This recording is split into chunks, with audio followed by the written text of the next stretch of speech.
assistir a aula, tem alguma dúvida e eu não tô gravando. Deu certo. Bom, pessoal, então, a gente tem, por exemplo, a civilização egípcia que deixa de ser uma tribo, né, para se tornar uma sociedade sistematizada. Então, antes, as pessoas, de forma geral, elas tinham várias atribuições. Caçava, coletava, cultivava, não existiam trabalhos específicos para determinadas pessoas. Vem a civilização egípcia e começa a ter esse dinamismo social. E é por isso que nós não, né? Porque eu não sou historiadora, mas os historiadores, de forma geral, consideram esse momento, né, da cultura egípcia, da sociedade egípcia, como a primeira grande civilização humana. E por que eu estou falando disso? Porque apesar deles serem a primeira grande civilização humana, eles estavam extremamente ligados às questões da natureza. Portanto, os grandes deuses dessa cultura se relacionavam à própria natureza. Então, o grande deus egípcio é Amon-Ra, que, né, o deus Sol, né? Existem vários outros deuses muito ligados também às questões da natureza. Então, até então era muito comum que se existissem deuses animais, como é o caso, por exemplo, dos gatos, que eram cultuados como deuses, e aí vai ter a deusa Bast como representante, né, desses animais dentro da cultura egípcia. O próprio escaravelho, né, que é um besouro muito comum na região. Pessoal, vocês estão me vendo? Vocês estão meio travados para mim. Ah, beleza. Então, o próprio escaravelho, o hipopótamo, eram todas entidades dentro desse panteão da mitologia egípcia. E é interessante pensar que não existiam deuses com essa forma humana até então. Os deuses eram sempre relacionados a essas entidades da natureza e dos animais. Já na mitologia grega, e aí vários teóricos do mito, eles vão pensar essa evolução do pensamento mítico, né? Sair desse lugar em que os animais são deuses para esse lugar em que uma figura humana é Deus. Eles vão pensar isso de várias maneiras, mas no fim das contas é que existe essa evolução dentro do pensamento humano. E aí, dentro da mitologia grega, isso é muito importante. Por quê?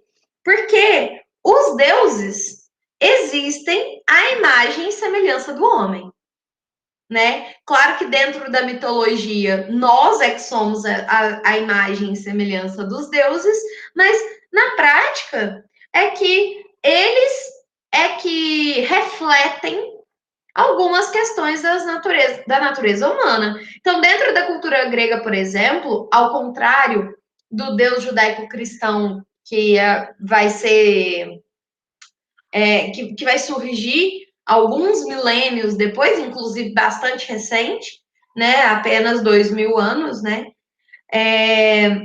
Mas é interessante pensar que esses deuses, eles não eram deuses de bondade, eles não eram deuses de perdão, eles não eram deuses, né, nesse sentido.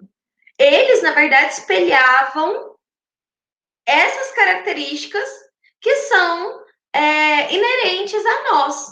Então, inveja, ciúme, traição, violência, amor, beleza, o deus do vinho, né? O deus bêbado, que é Dionísio. Já temos Apolo, por exemplo, o deus da razão e da racionalidade. Então, esses deuses, eles acontecem à imagem do homem, o que mostra que o pensamento grego tinha como grande objeto o próprio homem. Então, é por isso que a gente fala, né, que o berço da filosofia e do pensamento ocidental, ele vem da Grécia. Porque foi lá em que várias questões que até hoje tangem a nossa sociedade aparecem pela primeira vez no Ocidente. Então é lá que surge o conceito de democracia, lá que surge o conceito de razão, é lá que surge o conceito de arte. Por quê? Porque aquelas pessoas se dedicavam a esses assuntos que são de ordem humana. Por outro lado, a Europa, durante todo o período medieval, não tem esse pensamento. O pensamento da Europa durante esse momento é voltado para o Deus judaico-cristão. Então, deixou-se de pensar sobre as experiências humanas, as relações humanas, a política humana. Tudo isso deixou de fazer parte do pensamento humano para que esse pensamento fosse voltado para as questões religiosas e sagradas da igreja judaico-cristã. Então, o classicismo, ele vai se... E aí é importante pensar, né, o classicismo acontece no comecinho do século XVI, então, por volta de 1500 e pouco, a igreja católica, ela já está numa certa decadência, entre aspas. A gente já está passando, a gente não, né? A gente estava bem antes, né, disso tudo acontecer, mas a Europa passava por esse processo da reforma protestante, né? Então esse é o momento em que vai começar a discutir uma série de assuntos que até então não faziam parte dos assuntos discutidos, tanto pela igreja quanto pela população em geral. Vai começar, então, a ter como discurso o humanismo, o racionalismo, o cientificismo, todas essas questões que deixam de lado um pouco as questões da igreja, né? E aí, quando esses autores vão olhar para o classicismo, aliás, para esse período clássico, né, para a antiguidade clássica, eles vão encontrar um respaldo. Olha, Platão não ficava falando dos deuses, Platão falava do homem. Aristóteles falava do homem. Eles não se dedicavam a saber a altura sei lá, das colunas do Olimpo. Eles se dedicavam a, poxa, por que que nós temos um pensamento lógico do que nós somos feitos, né? Como funciona a matemática, né? Por que que existe a mímese? O que é a arte? Essas eram as questões que tangiam aos gregos. Então, é isso que os autores do classicismo buscam quando olham para a antiguidade clássica. Tudo bem, pessoal? Até aqui? Sim, não? Eita, tudo bem? Gente, tem um monte de gente tentando participar e eu não consigo aceitar.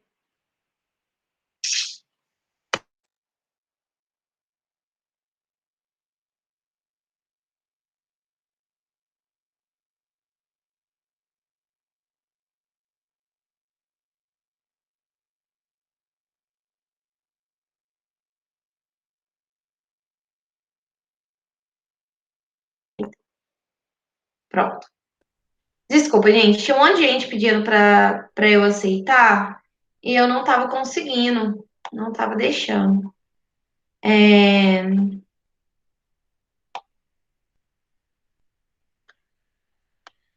E aí, para finalizar, né, esse assunto, eu gostaria que vocês entendessem muito bem isso. O que a gente considera como clássico, o que a gente chama de clássico, ele tem a ver com a perduração no tempo. É uma estética, né, bastante racional, bastante podada. Ela não é aquela estética cheia de cores, cheia de, sabe, de arabescos, de nada disso. Ela é bastante clean, né? Ela é bem limpa, se a gente for parar para pensar. Cheia de regras, né? Porque o objetivo dela é perdurar no tempo. Então, se eu faço um trabalho artístico, né, em que eu coloco várias cores, várias formas, várias imagens, tudo misturado, provavelmente aquela arte, né, aquela forma de arte vai agradar menos pessoas do que se eu fizer tudo regrado, tudo simétrico, tudo organizadinho. Por quê? Porque essas expressões artísticas mais exacerbadas, digamos assim, mais entusiasmadas, elas dependem muito do contexto em que elas estão, para serem compreendidas, para serem apreciadas. Por outro lado, essa arte que é mais limpa, que é mais clean, ela tem uma facilidade de ser aceita.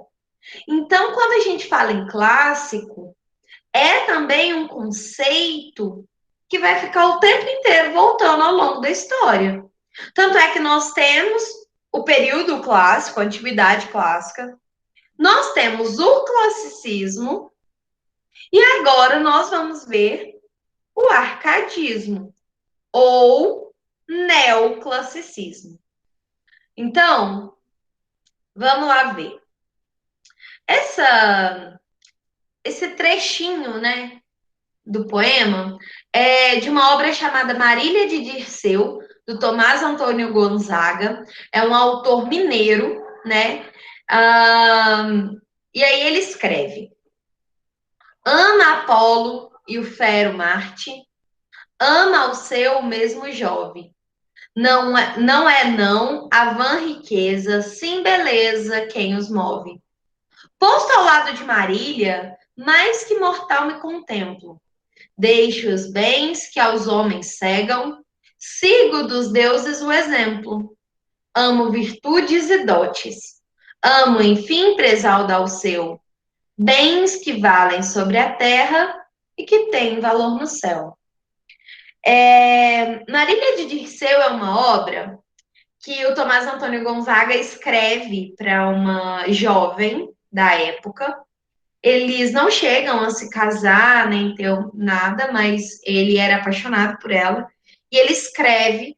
Então, aí, essa jovem real torna-se Marília. Ele é esse eu lírico, né, que fala amo, enfim. E o Alceu é um amigo dele para quem ele está escrevendo, falando da Marília.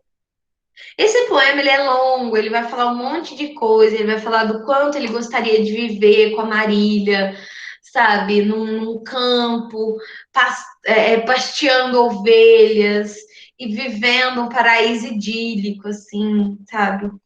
É, que nunca chega a acontecer e agora a gente vai ver por quê. O arcadismo ou neoclassicismo, também pode ser chamado assim, acontece entre 1768 e 1822, que é quando chega a família real no Brasil. Não, aliás, é quando acontece a independência, né? A família real chega em 1808. Lembrando de novo, né, gente? Essas datas, elas são datas, assim, didáticas, aproximadas. Não é como se, sabe, não, de 22 para frente acabou. Não era isso. E no Brasil, teve como marco, né, a publicação Obras Poéticas do Cláudio Manuel da Costa e a fundação da Arcádia Ultramarina, em Vila Rica.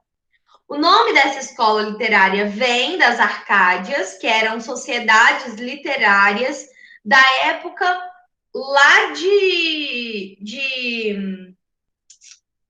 gente, da Grécia, né? Então, lá na Antiguidade Clássica, existiam as Arcádias, que eram sociedades literárias, e aí eles resgatam esse nome, é daí que vem arcadismo.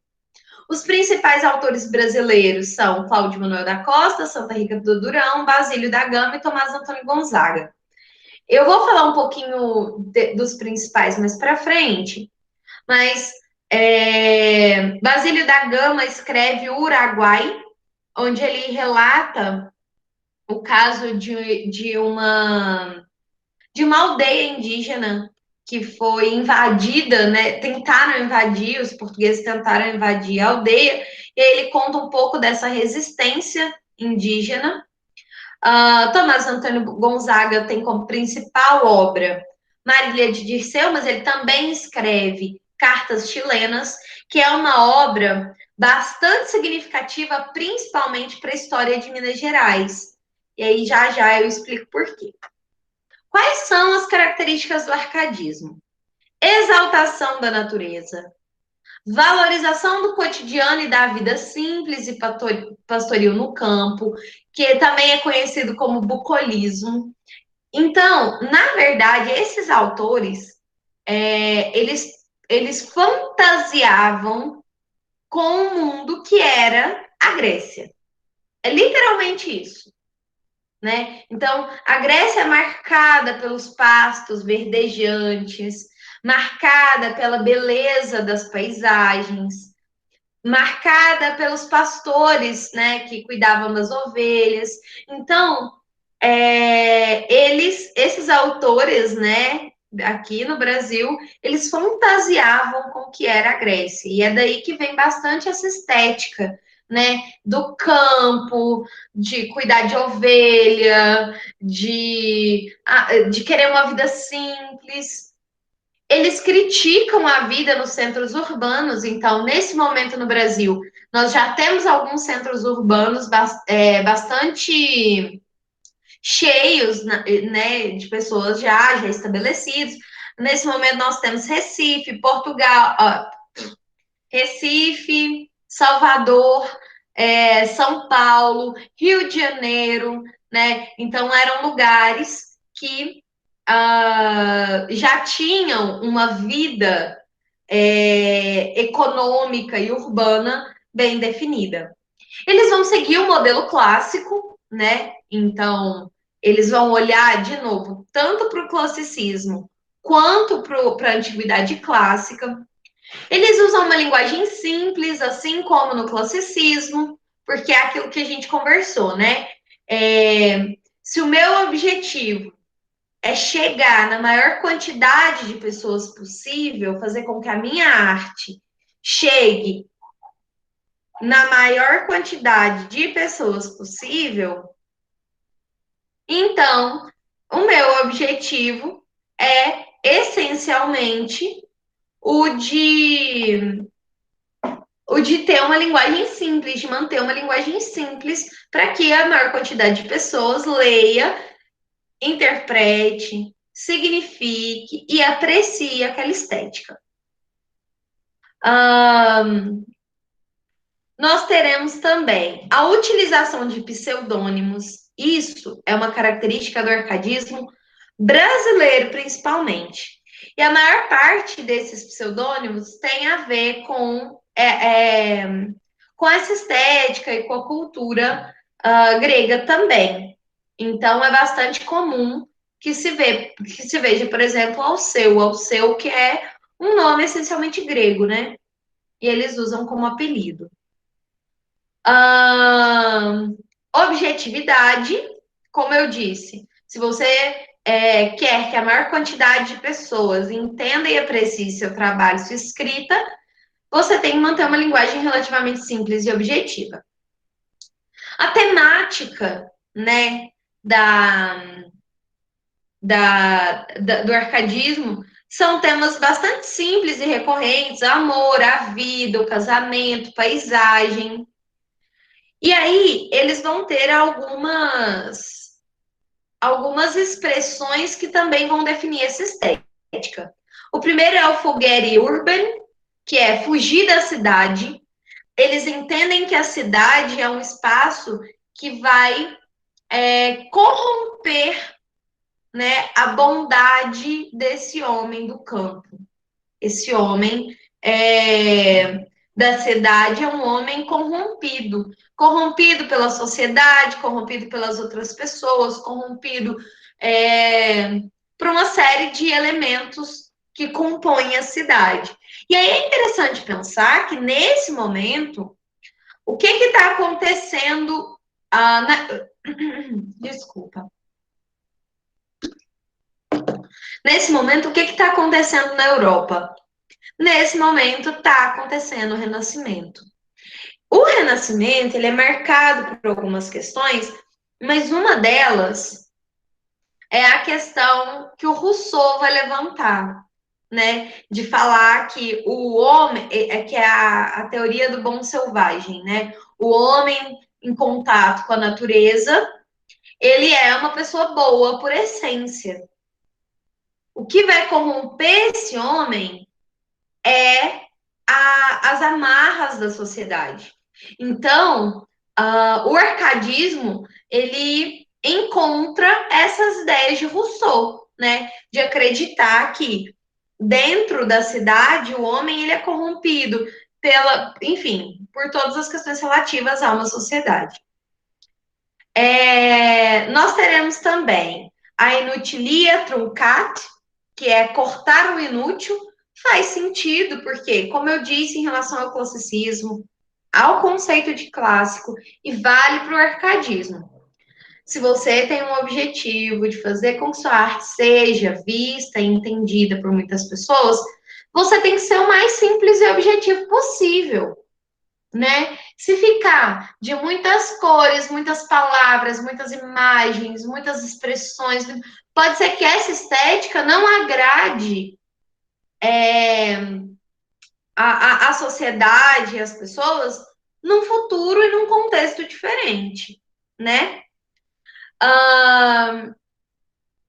Também vai ter a aura mediocritas, que é a mediocridade áurea. Não é mediocridade no sentido negativo e pejorativo, é no sentido de que aquela vida comum, aquela vida pastoril, aquela vida no campo, é uma vida é uma vida boa, é uma vida repleta de bênçãos, de felicidade, de alegria, de belezas. Então, não é no sentido de pobre, de empobrecida, né? É no sentido positivo. E teremos também o locus amenus, que é esse lugar, esse refúgio que o campo significa para esses homens, né? E aí é muito importante pensar, pessoal, olha, nesse momento, vamos pensar, final do século XVIII, começo do século XIX, a Inglaterra, por exemplo, está vivendo um período de revolução industrial, né? É o momento em que as cidades estão a todo vapor, é o momento que a galera começa a falar, pera, talvez a minha vida no campo não seja tão boa, vou para a cidade, porque lá tem mais oportunidades, mais emprego, lá eu posso fazer e acontecer. Então,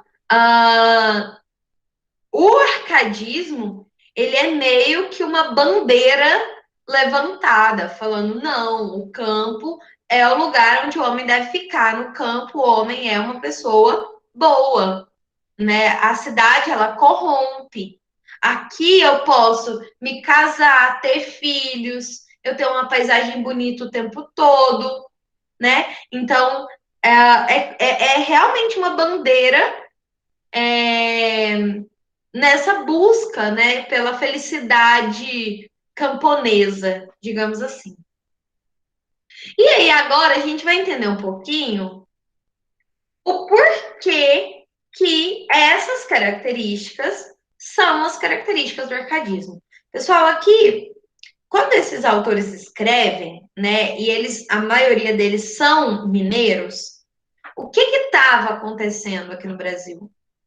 foi o momento em que ocorreu a Inconfidência Mineira. Eu não sei se vocês sabem muito bem o que foi a Inconfidência Mineira, mas a Inconfidência Mineira foi uma.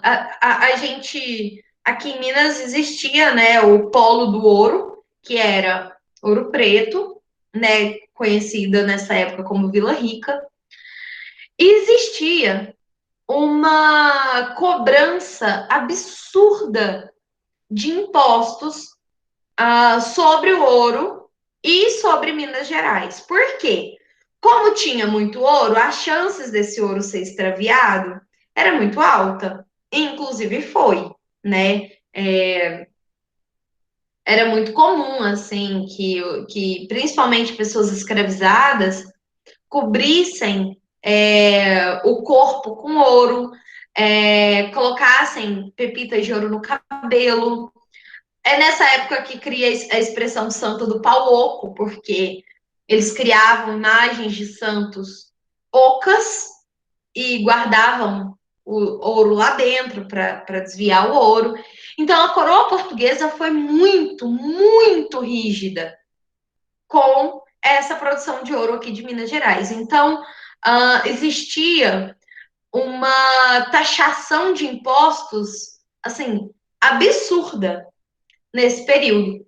E aí, Minas, os intelectuais mineiros, né, eles começam a se revoltar com essa questão de Portugal e eles criam, né, o que depois vai ficar conhecido como Inconfidência Mineira, né, que era alguns é, alguns intelectuais que tentaram uma independência mineira, né? E aí, dentre esses, o mais famoso deles, né, é o Tiradentes, que acabou sendo morto por causa desse levante contra a coroa. E aí, nesse momento, nós temos a produção desses autores. Então, nós temos Tomás Antônio Gonzaga, Cláudio Manuel da Costa, Basílio da Gama, que eram autores atuantes dentro dessa revolta contra a coroa portuguesa. Então, por que eles usavam pseudônimos? Porque eles estavam confabulando contra a coroa portuguesa, tentando a independência de Minas, né? Então é por isso que eles usavam pseudônimos, não era à toa. Por que eles exaltavam tanto o campo? Porque eles viviam na cidade. Eles viviam numa cidade repleta de corrupção, repleta de repressão, né? Dia a dia, as cidades iam ficando cada vez mais sujas, as, as, as planícies, aliás, planícies não, né? As paisagens, né, mineiras iam ficando cada vez mais sujas e deturpadas, porque onde tinha garimpo, tinha destruição da natureza, tinha uma série de elementos ali que ia acabando, né, com esses recursos, né? Então, eles eram muito atuantes. Quando Tomás Antônio Gonzaga escreve Cartas Chilenas, e hoje a gente considera como uma obra literária do período do arcadismo, na verdade ele estava escrevendo, né, para assim, os compatriotas, né, os colegas de revolução dele, e ele escrevia sob pseudônimo, e ele escrevia como se fosse de fato um apanhado de cartas é, que vieram do Chile, e aí ele escrevia como se fosse assim, nesse sentido, mas na verdade era um monte de códigos falando da Inconfidência Mineira. Então, o arcadismo ele é muito marcado pela história brasileira, né? Ele significa muito, justamente por causa dessa relação entre os autores e os temas com o que estava acontecendo no contexto brasileiro. Pessoal, alguma dúvida até aqui? Vocês têm alguma questão? Tô falando muito rápido, tá confuso de entender, tá tudo bem? Como tá aí? Tô de boa.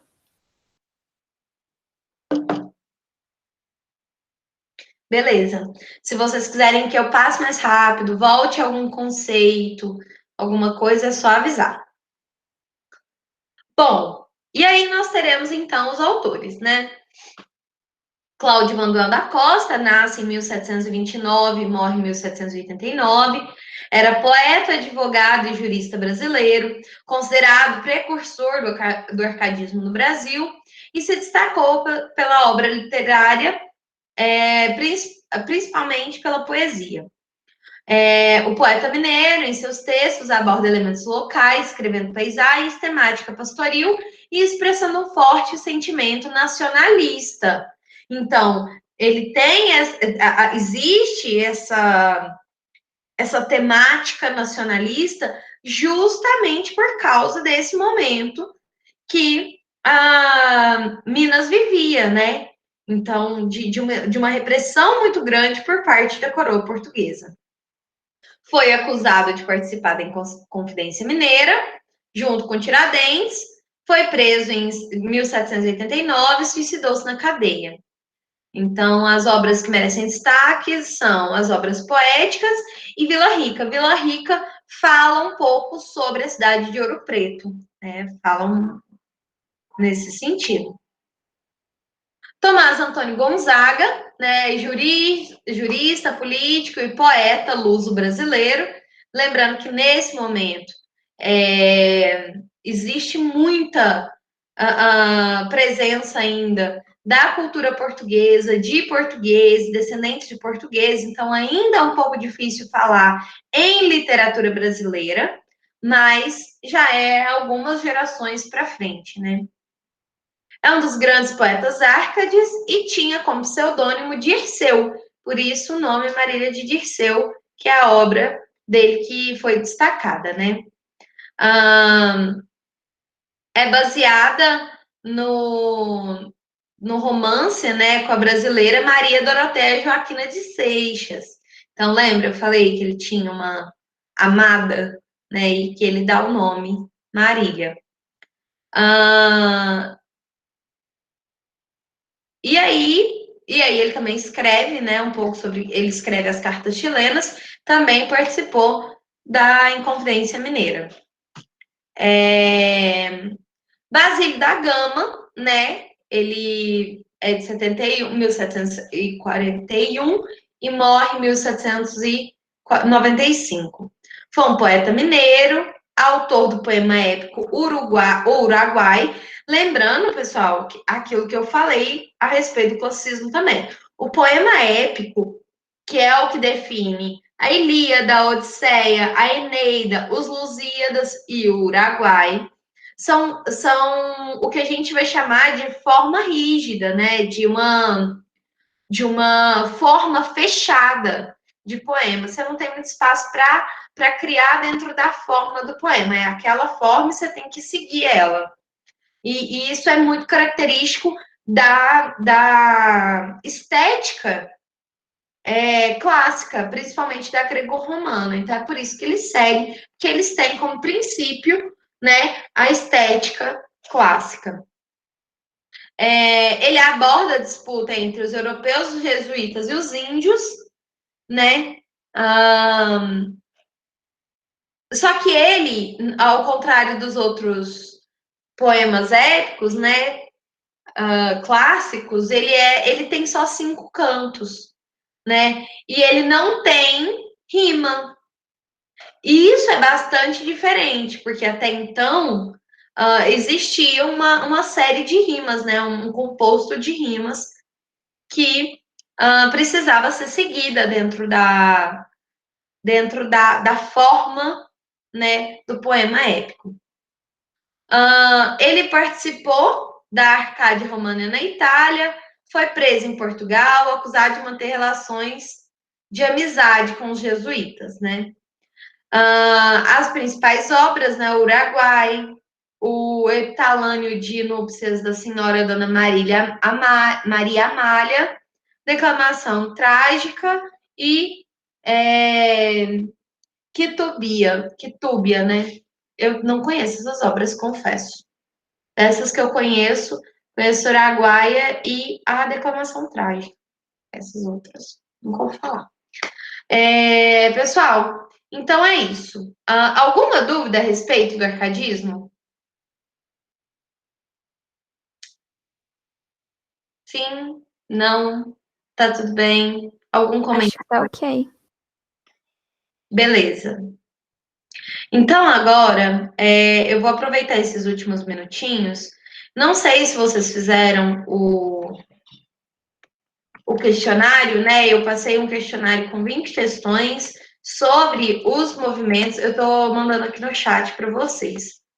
Sobre os movimentos,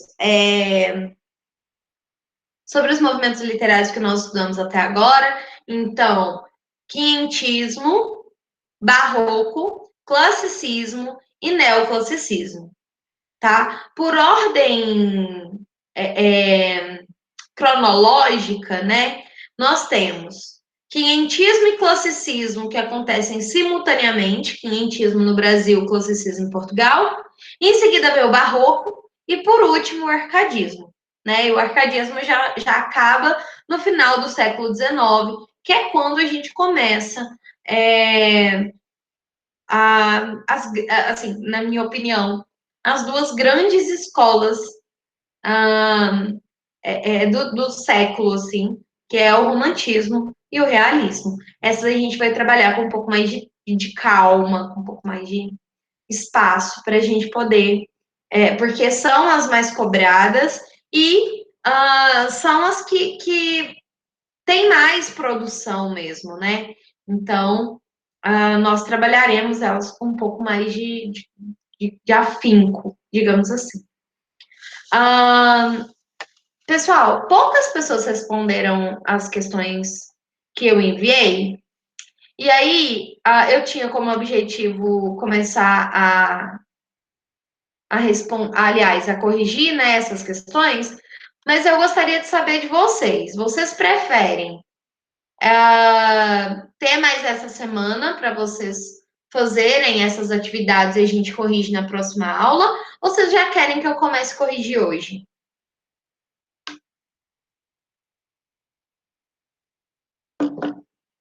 Hum?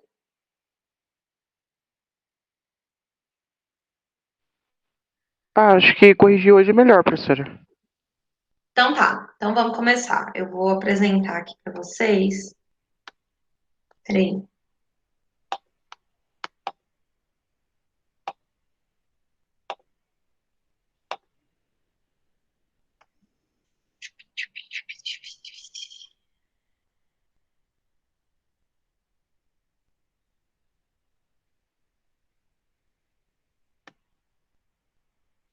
Tá. Estão vendo a minha tela? Sim. Beleza. Então, eu vou usar esse modo aqui, que eu acho que fica mais fácil, que é o modo de visualização, porque senão ele aparece para mim como.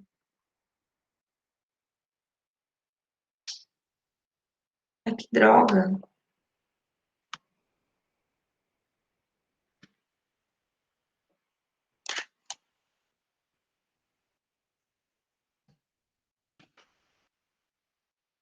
Porque senão ele aparece para mim como. Como editora, né?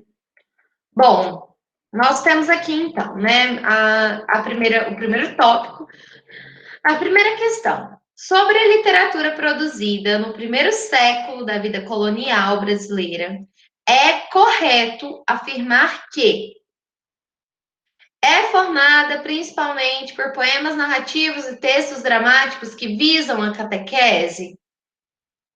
Sim ou não? Não. Não, nós não temos poemas narrativos nesse momento, né? E os textos dramáticos, eles acontecem, mas eles acontecem lá no final do quinhentismo. No começo, de fato, nós não temos poemas narrativos. Inicia com prosopopeia de Bento Teixeira? Não, nós não temos nem autores literários de fato nesse momento da da literatura nacional. Mas, nesse caso, prosopopeia está como livro mesmo ou é um nome fictício por causa da figura de linguagem? Então, não, nesse caso não é a figura de linguagem, é o nome da obra que o Bento Teixeira deu. É constituída por documentos que informam acerca da terra brasileira e pela literatura jesuítica. Sim. Os textos que constituem apresentam evidente preocupação artística e pedagógica? Não, ninguém tinha preocupação artística. Descreve com fidelidade, sem idealizações, a terra e o homem a relatar as condições encontradas no Novo Mundo?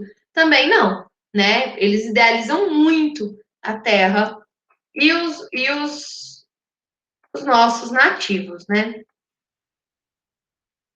A famosa Carta de Achamento do Brasil, mais conhecida como a Carta de Pero Vaz de Caminha, foi o primeiro manuscrito que teve como objeto a terra recém-descoberta.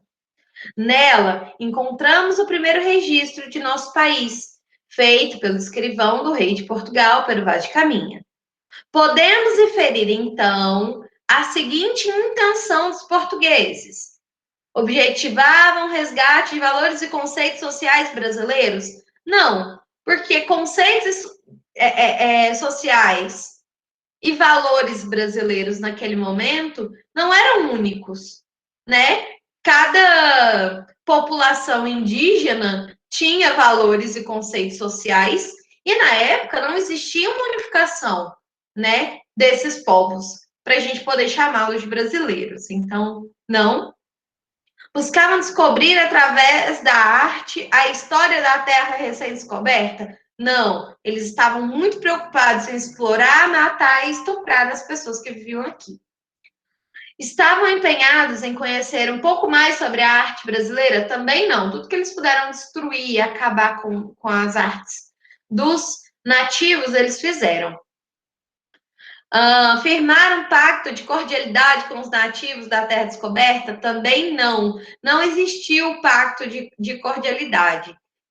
Existiu só chacina. Foi isso. Explorar a tão promissora nova terra. Esse era o principal. Gente, por que esse negócio não para? Esse era o principal. Era o principal objetivo, né, de Portugal. Aí eu trago, né, aquele poeminha do Oswald de Andrade, que a gente trabalhou quando a gente viu o quinhentismo, erro de português, em que ele fala: erro de português. Quando o português chegou, debaixo de uma bruta chuva, vestiu o índio. Que pena! Fosse uma manhã de sol, o índio tinha despido o português. Podemos observar que há uma crítica do autor em relação aos povos colonizadores. Sobretudo, uma crítica sobre as intenções dos padres jesuítas amplamente expressas na literatura produzida durante o quinhentismo. Por que existe essa crítica? Porque quando os portugueses chegaram, esse vestir o índio, o que significa? Forçar, né, nos nossos nativos uma cultura europeia. Não foi devagarinho, não foi, oi, querido, e aí, você gostaria de vestir umas roupas? Não foi assim, né? Então, houve, dentro de um processo de extrema violência, uma colonização cultural por parte dos portugueses.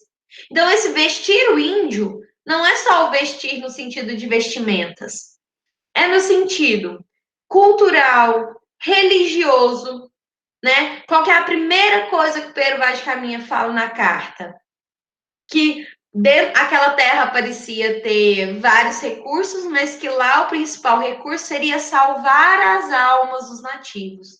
Então, eles queriam impor essa cultura, né, e essa religião nos nativos. Então, é isso que significa esse vestir, muito mais do que só a vestimenta, né? A crítica de Oswald de Andrade está expressa no verso. Quando o português chegou? Não. Ele expressa a crítica na hora que ele fala vestiu o índio. Ou seja, incutiu nesse índio toda uma cultura, toda uma série de elementos europeus que não eram dele, né? Então, aqui a resposta é a letra B. Gente, tá tão pequenininho, peraí. Eu sou cega. Tô custando a enxergar essas letrinhas. E o pior é que eu não tô nem achando onde que aumenta a...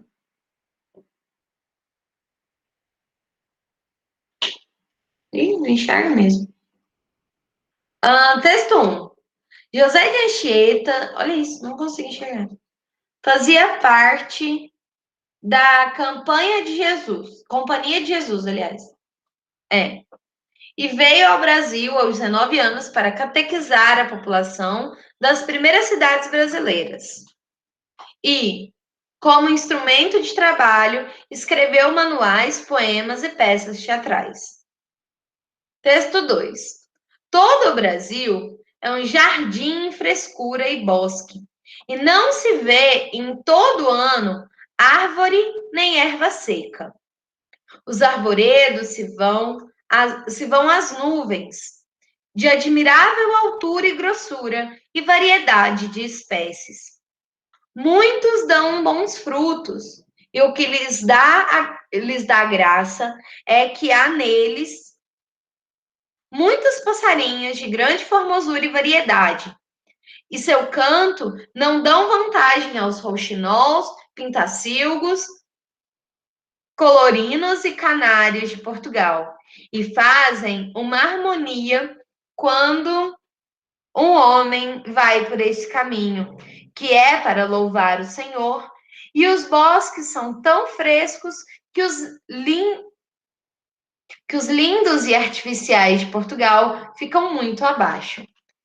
Foi isso que o padre Anchieta escreveu sobre as nossas matas, né? A leitura dos textos revela a preocupação de Anchieta com a exaltação da religiosidade. No texto 2, o autor exalta ainda a beleza natural do Brasil por meio do emprego da primeira pessoa para narrar a história dos pássaros e bosques brasileiros comparando hoje Portugal? Não.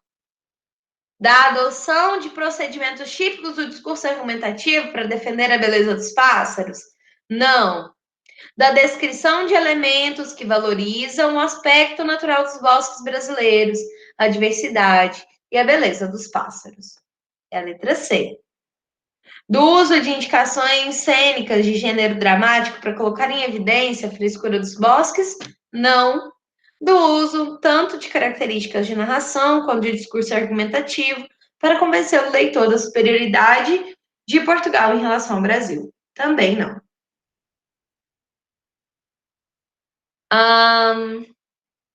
A feição deles é serem pardos, maneira de avermelhados, de bons rostos e bons narizes, bem feitos. Andam nus, sem nenhuma cobertura, nem estimam nenhuma cousa cobrir, nem mostrar suas vergonhas.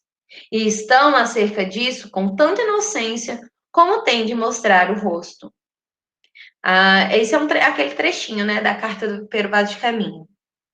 Ao se estabelecer uma relação entre a obra de Eckhout e o texto de Caminha, conclui-se que, então vamos aqui, ó, dar uma olhada na imagem. É claramente um nativo, né, que não cobre as partes íntimas, tá com algumas armas, né, que são características, o arco e flecha, a própria machadinha. Ele tem aqui nos lábios, né, essas perfurações com osso que eram bastante comuns e ainda até hoje, né, algumas comunidades usam. Então ele tenta retratar um pouco esse indígena. Ambos se identificam pela característica estéticas marcantes, como tristeza e melancolia, do movimento nacionalista das artes plásticas? Não. Aqui não tem nenhum conceito muito bem claro de arte, né? O artista na pintura foi fiel ao seu objeto, representando de maneira realista, ao passo que o texto é apenas fantasioso? Nem uma coisa nem outra, né? O artista ele não teve como objeto o indígena, tal qual está pintado, né? Então é mais uma elaboração. Enquanto que o texto, por outro lado, ele sim tem um fundo descritivo. A pintura e o texto têm uma característica em comum, que é representar o habitante das terras que sofreriam processo colonizador. Letra C. O texto e a pintura são baseados no contraste entre cultura europeia e cultura indígena? Não. Nem no texto, nem na pintura existe um contraste, porque só retrata a cultura indígena. Há forte direcionamento religioso no texto e na pintura, uma vez que o índio representado é objeto da catequização jesuítica. O índio representado ele foi objeto de catequização, mas nesse momento, né, a pintura em si, ela. Ai, gente, desculpa, minha cachorrinha tá aqui. Nala, sossega. Ai, desculpa, gente. Quase infartei agora. Sossega. Obrigada, amor. Ai, então, não existe um direcionamento religioso, né? A tentativa que se faz, tanto nesse trecho da carta quanto na pintura, é de retratar o indígena como ele teoricamente seria. Beleza? Pessoal, já são 8 horas, né? Já começa a próxima aula de vocês. Eu não vou continuar a correção, vou deixar aí para vocês responderem as próximas. Essa aqui é sobre quentismo, ainda tem barroco, classicismo e arcadismo pela frente. Peço que, por favor, vocês respondam ao questionário, tá bom? Para a gente poder tirar possíveis dúvidas. Todas as questões que eu coloquei são questões de vestibular ou do Enem, para a gente ver se está claro. Às vezes tem alguma questão que não ficou muito clara, e aí a gente volta. Tudo bem, pessoal? Alguma dúvida? Não, ficou de boa, professor. Tudo bem. Nenhuma dúvida, então, a respeito das questões? Foi tranquilo responder? Todo mundo sabia mais ou menos as respostas? Sim? Foi bem de boa, na verdade, porque é mais pelo contexto, assim. Uhum. E naquele momento, né, assim, a produção literária, para a gente falar assim, não, tem que ter uma análise, na verdade é bem pequena, né, então é mais tranquilo esse primeiro momento mesmo. Pessoal, então é isso, muito obrigada pela presença de vocês, tá? Na semana que vem, nós vamos terminar de corrigir essas atividades, e aí nós teremos 2 semanas de recesso, né? Então, semana que vem, a nossa última aula do mês de julho, nós voltamos em agosto. E aí, em agosto, a gente já volta com o romantismo para a gente começar a discutir algumas obras, algumas características, algumas coisas.